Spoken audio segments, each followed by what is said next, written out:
Olivier Urrutia. Alors je vous pose la question d'abord, est-ce que vous pouvez nous présenter rapidement l'Observatoire européen des think tanks et son rôle en 2017? Un think tank, c'est une organisation à but non lucratif, pérenne, qui travaille structurée juridiquement et qui travaille à faire de la recherche et de la production d'idées innovantes, originales, en politique publique. L'Observatoire européen des think tanks a été créé en 2006 à Paris. C'est une association loi 1901 à but non lucratif. Nous avons notre siège principal à Paris, un bureau à Madrid et un petit bureau de représentation à Bruxelles depuis 2016.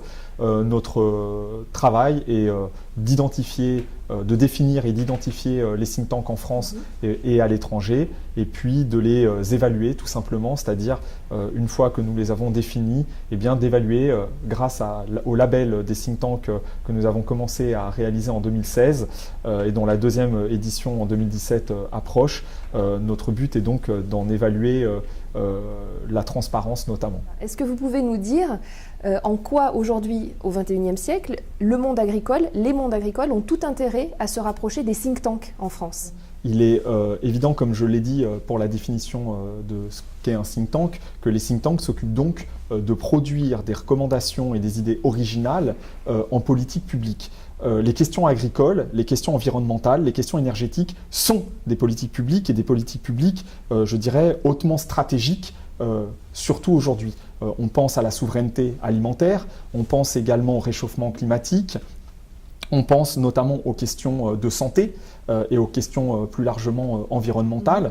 Il serait effectivement judicieux et je dirais même à propos que les think tanks français, et certains existent comme le vôtre, Safagridé et d'autres encore, continuent de traiter ces questions agricoles, je dirais plus encore, et de façon peut-être plus étroitement en lien avec les décideurs politiques, et peut-être que les grands think tanks généralistes, ou je dirais pas peut-être, mais sans aucun doute, les grands think tanks généralistes traitent plus encore également de ces questions hautement stratégiques aujourd'hui. Dernière question, est-ce que vous pouvez nous dire en quoi les think tanks sont aussi d'excellentes machines à communiquer?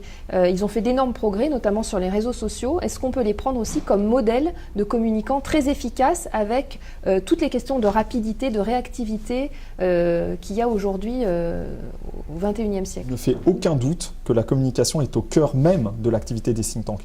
L'activité d'un think tank s'articule autour justement de, je dirais, deux phases fondamentales. En amont, la recherche et en aval, la communication du contenu ou du produit, du résultat de cette recherche. Il se trouve que, puisque l'on parle d'une activité hautement stratégique là encore pour les think tanks, en effet, les think tanks sont des machines à communiquer. Les think tanks français ont très largement progressé ces dernières années, notamment dans leur utilisation des réseaux sociaux pour la diffusion de leur contenu et même, je dirais, de leur marque, tout simplement, c'est-à-dire pour être connus et reconnus du public. Mais je pense que là encore, il y a un certain retard par rapport aux qualités de communication des grands think tanks américains, anglais ou allemands, souvent en lien, plus qu'avec un savoir-faire, souvent en lien avec des questions plutôt budgétaires.